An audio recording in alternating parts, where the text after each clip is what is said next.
Welcome my dear students. Welcome to my class room. ఈరోజు మనం అనుపాతంతో రాశులను పోల్చుట అనే అధ్యాయంలోని రెండవ అభ్యాసంలో మిగిలిన సమస్యలని సాధిద్దాం. సో ముందుగా 11వ సమస్య. మధు మరియు కవిత ఒక కొత్త ఇంటిని 3,20,000 రూపాయలకు కొనిది. కొన్ని ఆర్థిక ఇబ్బందుల వలన ఆ ఇంటిని 2,80,000 రూపాయలకు అమ్మిన వారికి వచ్చిన నష్టమును బి నష్ట శాతమును కనుగొను. ఏ నష్టము, బి నష్ట శాతం కనుగొను. ఇది సమస్య. సో ఏంటి అక్కడ? మధు మరియు కవిత అనే కొత్త దంపతులు ఒక కొత్త ఇంటిని 3,20,000 రూపాయలకు కొన్నారు. సో ఇంటిని కొన్న వెల ముందుగా మనం అక్కడ రాయాల్సి ఉంటుంది. కొన్న వెల, కోవే అంటే కొన్న వెల 3,20,000. ఆ తరువాత కొన్ని ఆర్థిక ఇబ్బందుల వలన ఆ ఇంటిని ఎంత కమ్మారట? సో అమ్మిన వెల 2,80,000. సో ఇప్పుడు ఏది ఎక్కువగా ఉంది? కొన్న వెల ఎక్కువగా ఉంది. కాబట్టి మనం ఆ విషయాన్ని ఇక్కడ మెన్షన్ చేద్దాం. కొన్న వెల గ్రేటర్ దెన్ అమ్మిన వెల. కాబట్టి వారికి ఏమొస్తుంది? నష్టం వస్తుంది. సో నష్టం వస్తుందని చెప్పాడు కాబట్టి మనకు మళ్ళీ మనది రాయాల్సిన అవసరం లేదు. సో నష్టం ఎంత? సూత్రం ఏంటి నష్టానికి? కొన్న వెల మైనస్ అమ్మిన వెల. సో అది రాస్తాం. కొన్న వెల ఏమో 3,20,000, అమ్మిన వెల ఏమో 2,80,000. అంటే 40,000 నష్టం వచ్చింది. ఇది ఏ. ఇకపోతే నష్ట శాతం కనుక్కోండి అంటున్నాడు. నష్ట శాతం ఈజ్ ఈక్వల్ సూత్రం ఏంది? చెప్పుకున్నాం కదా, లాభమైన నష్టమైన మనం కొన్న వెల పైనే చూస్తాం. సో ఈ వచ్చిన 40,000 కొన్న వెల 3,20,000లో ఎంత శాతం అనేది చూస్తాం. అంటే నష్టము బై కొన్న వెల ఇంటూ 100. ఇలా లెక్క చేసేటప్పుడు మనం సంబంధిత సూత్రాలు రాస్తే మనకు ఈజీగా ప్రతిక్షేపణ ఈజీ అవుతుంది. కాబట్టి ముందు సూత్రం రాసిన తర్వాతనే మనం విలువలు ప్రతిక్షేపించాలి. నష్టం 40,000, కొన్న వెల 3,20,000 ఇంటూ 100. సో మనకు ఏమేమి క్యాన్సిల్ అవుతాయి చూడండి. 40,000కు 40,000 4 సున్నాలు, 32,000 4 సున్నాలు క్యాన్సిల్. 4 ఒకట్లు, 4 8లు. సో 4 2, 4 25. అంటే 25/2 వచ్చింది. 25/2 అంటే ఇది అపక్రమ భిన్నం కాబట్టి దీన్ని మిశ్రమ భిన్నం రూపంలో రాసుకుంటే 2 12లో సో భాగఫలం 12. 2 12 24 కాబట్టి శేషం 1/2. సో 12 పూర్ణాంకం 1/2 శాతం. కావాలంటే ఇక్కడ మీరు భాగారం చేసి రాస్తే సరిపోతుంది. 2 ఒకట్లు 2 5 రాసుకుంటే 2 2 4 శేషం 1. 12 పూర్ణాంకం 1/2 శాతం నష్టం వచ్చిందనమాట. సో ఇది ఈ సమస్య. మీరు దీన్ని రాసుకోండి.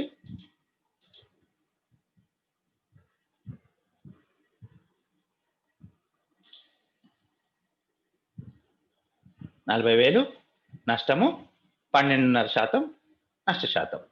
ఓకే. సో నెక్స్ట్ సమస్యకి వెళ్దాం. ఇక ఒక పాత కార్లను కొని అమ్ము దుకాణదారుడు ఒక పాత కారును 1,50,000 రూపాయలకు కొని దాని మరమ్మతులు మరియు రంగు వేయటకు 20,000 రూపాయలు ఖర్చు చేసెను. అతడు ఆ కారుని 2 లక్షలకు అమ్మినా అతనికి లాభమా నష్టమా ఎంత శాతం? ఇది సమస్య. సో సులభంగా చేసేయచ్చు మనం ఇది. సో ఏంటి? ఒక కారుని 1,50,000 కొన్నాడు మరియు అది పాత కారు కాబట్టి దాన్ని సులభంగా అమ్మడం కోసం ఏం చేస్తున్నాడు? రంగులేసి దానికి చిన్న చిన్న మరమ్మతులు చేసి అమ్ముతున్నాడు. అయితే ఈ మరమ్మతులు రంగులకు 20,000 ఖర్చు అయింది. సో మొత్తం పెట్టుబడి ఎంతనంటే ఇప్పుడు మొత్తం పెట్టుబడి 1,50,000 కొన్న వేల ప్లస్ 20,000 మరమ్మతులకి. సో మొత్తం మీద 1,70,000. సో మరి ఇప్పుడు కొన్న వేలను మనం 1,50,000కి తీసుకోవాలా, 1,70,000కి తీసుకోవాలా? అంటే ఈ 20,000 పెట్టుబడి పెట్టాడు కాబట్టి మనకు తర్వాత కొన్న వేల అన్నప్పుడు ఈ 1,70,000నే మనం మెన్షన్ చేయాల్సి ఉంటుంది. సో నెక్స్ట్ ఇప్పుడు అమ్మిన వేల చూద్దాం. ఎంతకు అమ్మాడు? 2,00,000కి అమ్మాడు. ఏది ఎక్కువగా ఉంది? మొత్తం పెట్టుబడి 1,70,000, అమ్మిన వేల 2,00,000. అంటే అతడికి ఏమొస్తుంది? లాభం వస్తుంది. లాభం ఈజ్ ఈక్వల్ కొన్న వేల అమ్మిన వేల మైనస్ కొన్న వేల. సో అమ్మిన వేల ఎంత? 2,00,000 మైనస్ కొన్న వేల 1,70,000. అంటే 1,50,000 కాకుండా 1,70,000 ఎందుకు రాస్తున్నాం మనం? ఆ మొత్తం పెట్టుబడి 1,70,000 అయింది కాబట్టి. అంటే 30,000 లాభం వచ్చింది. సో ఇక లాభ శాతం ఎంత? లాభం బై కొన్న వేల ఇంటూ 100. సో మనం సులభంగా చేసేసుకోవచ్చు. లాభం 30,000, కొన్న వేల 1,70,000 ఇంటూ 100. సో 4 సున్నాలకి 4 సున్నాలు. సో 300/17 వచ్చింది. 300ని 17తో భాగిస్తే 17 ఒకట్లు 17, 3 మిగిలి 13 వస్తుంది. తీసేస్తే సున్నాని తిప్పుకుంటాం. ఏమవుతుంది? 17, 5 85, 17 6 17 7 119. అంటే శేషం 11. సో ఎంత అవుతుంది? 17.11/17% అతడికి నష్టం, లాభం వస్తుంది. సో ఇది ఈ సమస్య. సో రాసుకుంటారు కదా? రాసుకోవడానికి అనుకూలంగా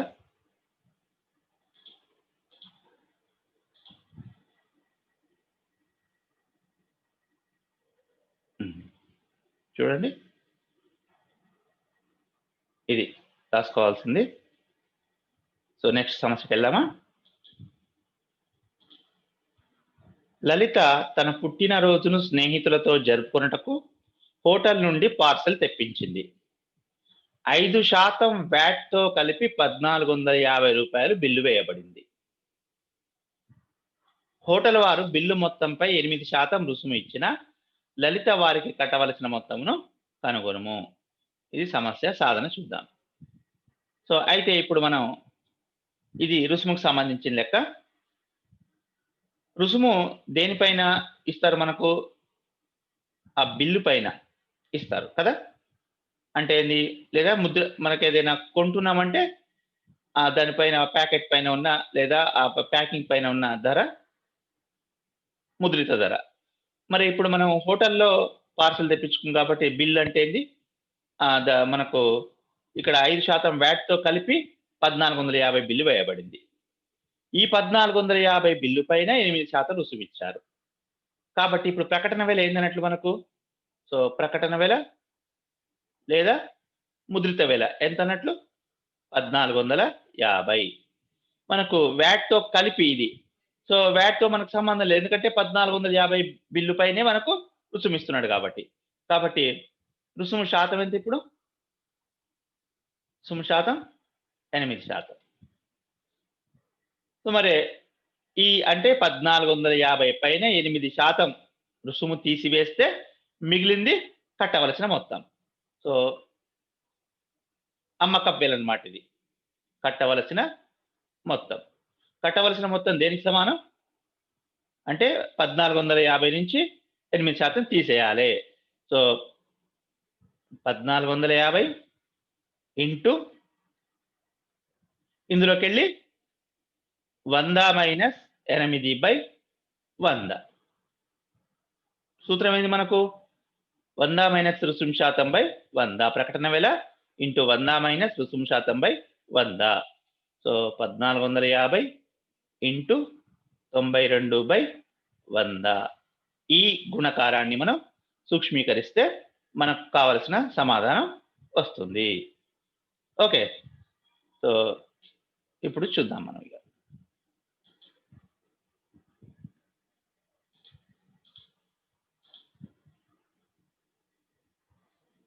ఇది లలితకు వేయబడిన హోటల్ బిల్లు 1450, బిల్లుపై ఇవ్వబడిన రుసుము శాతం 8%. కాబట్టి లలిత కట్టవలసిన మొత్తం ఎంత? 100 మైనస్ రుసుము శాతం బై 100 ఇంటూ బిల్లుపై ముద్రించిన ధర.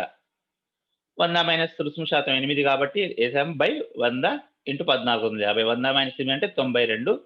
92/100. సో ఒక 0 క్యాన్సిల్ చేసేసి మనం మొత్తం 5 తోటి కొట్టివేసి మిగిలిన అన్ని గుణకారాలు చేసుకుంటే వచ్చేది 1334. గుణకారాలు మీరు సులభంగా చేసుకోవచ్చు, గుణకారాలే కాబట్టి నేను దాన్ని ఇక్కడ క్లియర్గా చేసి ఇవ్వలేదు, మీరు చేసుకోవచ్చు.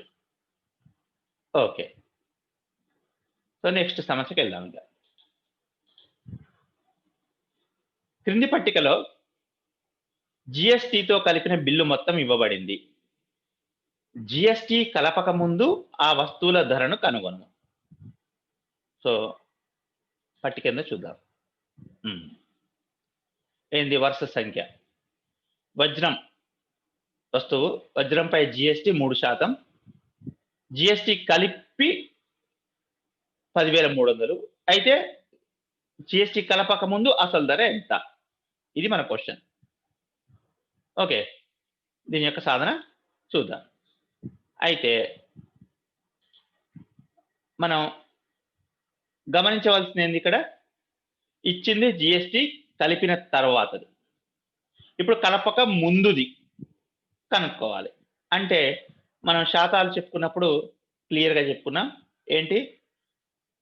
ముందు తెలిసి తర్వాత విలువ కనుక్కోవాలంటే హారంలో 100 వస్తుంది. తర్వాత తెలిసి ముందు కనుక్కోవాలంటే లవంలో 100 వస్తుంది. అంటే ఇప్పుడు ఒకటో చూస్తే అసలు ధర, వజ్రం అసలు ధర ఏందన్నట్లు ఈజ్ ఈక్వల్ టు బిల్లుపై ఉన్న ధర. ఇందులోకి వెళ్ళి మరి ఏంటి? జిఎస్టి కలపక ముందుది కనుక్కుంటున్నాం కాబట్టి 100/100 మైనస్ జిఎస్టి శాతం. ఇది ముందు ధర కనుక్కుంటున్నాం కాబట్టి లవంలో 100 వస్తుంది. అదే బిల్లుపై ధర ఇచ్చి అసలు ధర ఇచ్చి బిల్లుపై ధర కనుక్కోవాల్సి వస్తే ఇది ఇటెళ్తే ఏమవుతుంది? బిల్లుపై ధర ఈజ్ ఈక్వల్ టు అసలు ధర ఇంటూ 100 మైనస్ జిఎస్టి/100 వచ్చేది. సో ఇప్పుడు ఎంత అవుతుంది మనకు? 10,300 ఇంటూ 100/100 మైనస్ జిఎస్టి ఎంత? 3. 100 మైనస్ 3 అంటే 97. సో దీన్ని మనం సూక్ష్మీకరించుకుంటే మనకు అసలు ధర ఎంతో వస్తుంది. సో చూద్దామా అసలు ధర ఎంత అనేది ఏం చూద్దామా?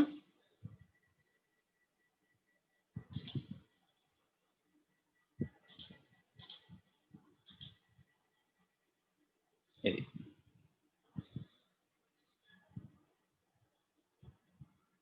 100/100 plus 3 into 10,300. So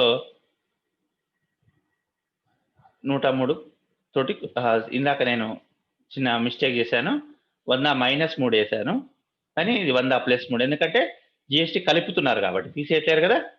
100 plus GST శాతం కాబట్టి 10,000 ఆన్సర్ వచ్చేస్తుంది. సో ఇది.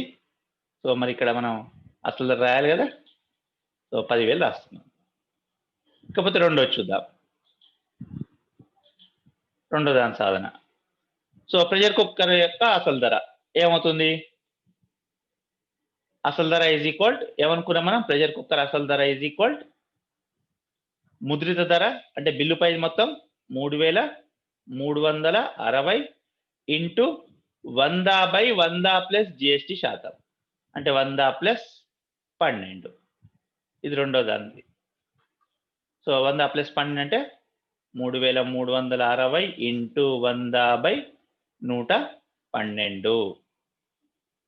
సో 112 3లో 336 కాబట్టి 30 లోపు అవుతుంది. అంటే 3000 వస్తుంది. సో దీని యొక్క ప్రెషర్ కుక్కర్ యొక్క అసలు ధర ఎంత అన్నట్లు మనకు 3000. ఓకే. సో ఇది కూడా రాసుకోవడానికి అనుకూలంగా చూడండి. సేమ్ అదేలాగా. ఇక మూడోది నేను ఎక్స్ప్లెయిన్ చేయను, జస్ట్ మీకు చూపిస్తాను ఫస్ట్ అంతే. 3000 ఇది. సో తర్వాత మూడోది చూడండి. పౌడర్ డబ్బా పై బిల్లు మొత్తం 256 కదా.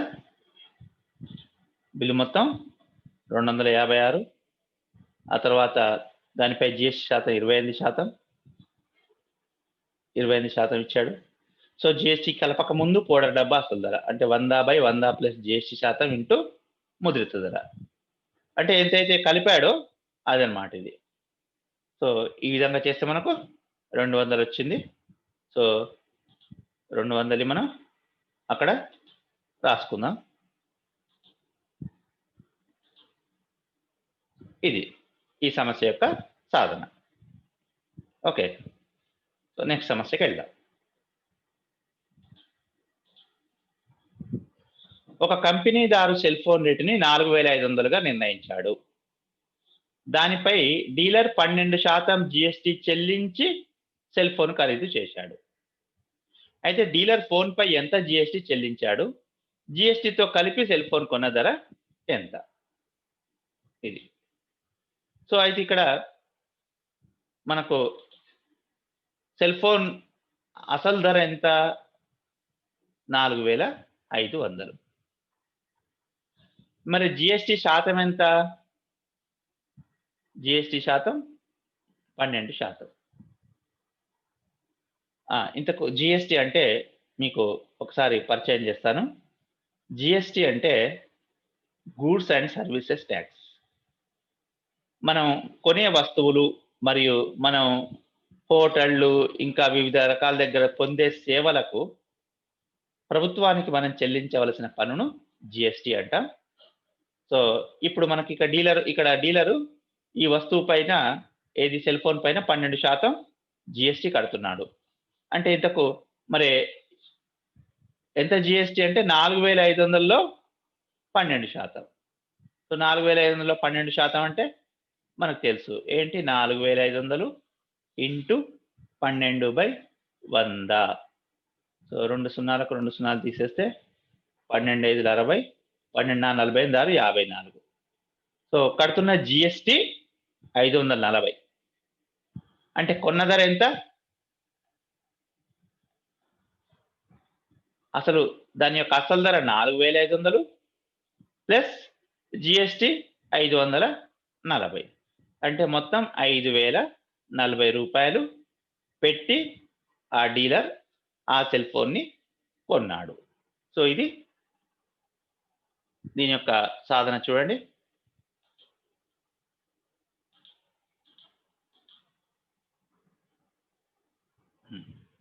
ఈ విధంగా జిఎస్టీతో కలిపి డీలర్ చెల్లించిన రేటు 5040 రూపాయలు.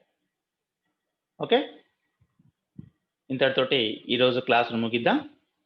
నెక్స్ట్ మళ్ళీ మూడో అభ్యాసం చెప్పుకోవడానికి ముందు మనం బారు వడ్డీ, చక్రవడ్డీ వాటి యొక్క అనువర్తనాల గురించి చెప్పుకున్న తర్వాత మూడవ అభ్యాసాన్ని స్టార్ట్ చేద్దాం. అంతవరకు బాయ్.